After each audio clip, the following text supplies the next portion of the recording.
Senatne ir lieta, ar ko varam lepoties, bet pagaidām to vēl maz esam izmantojuši. Tā uzskata semināra idejas autori Inese Roze. Vēlme vienā pasākumā apvienot kuršus un lībiešus viņai bijusi jau sen, taču pareizās kārtas sakritušas vien šobrīd. Turklāt veiksmīgi sakritība, ka tieši lībiešu mantojuma gadā un lībiešu zaļi, balti, zilā karoga simtgadē. Mums ir jāapzinās, ka mēs tajā kultūra telpā esam visi kopā. Un nav svarīgi, kāds mums tās asins rita vai kā mums ir tā lieta. Mēs vienkārši šeit dzīvojam. Tā ir mūsu vēsture, tā ir lieta, ar ko mēs varam lepoties. Un, manuprāt, šodien gan arī katrā lekcijā šie vēsturnieki uzsver tās īpašās lietas, ko mēs pēc tam varam izmantot tālāk.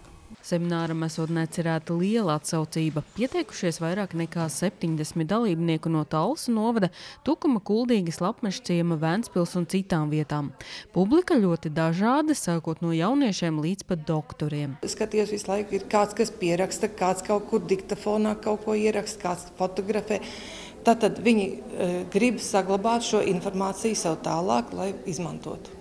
Seminārs ilga 2 dienas un vismaz sākumā publiskus jautājumus lektori nesagaidīja.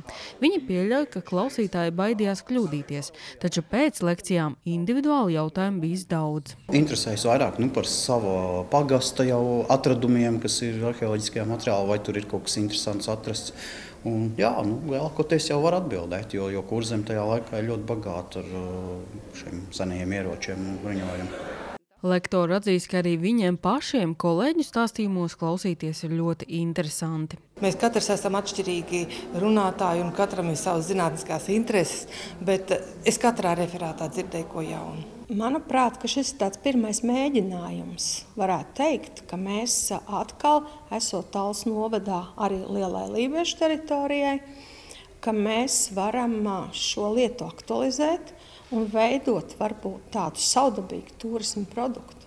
Semināru organizēja Talsu novada kultūras un sporta attīstības nodaļa ar Valsts kultūra kapitāla fonda un Kurzemes plānošanas reģiona atbalstu.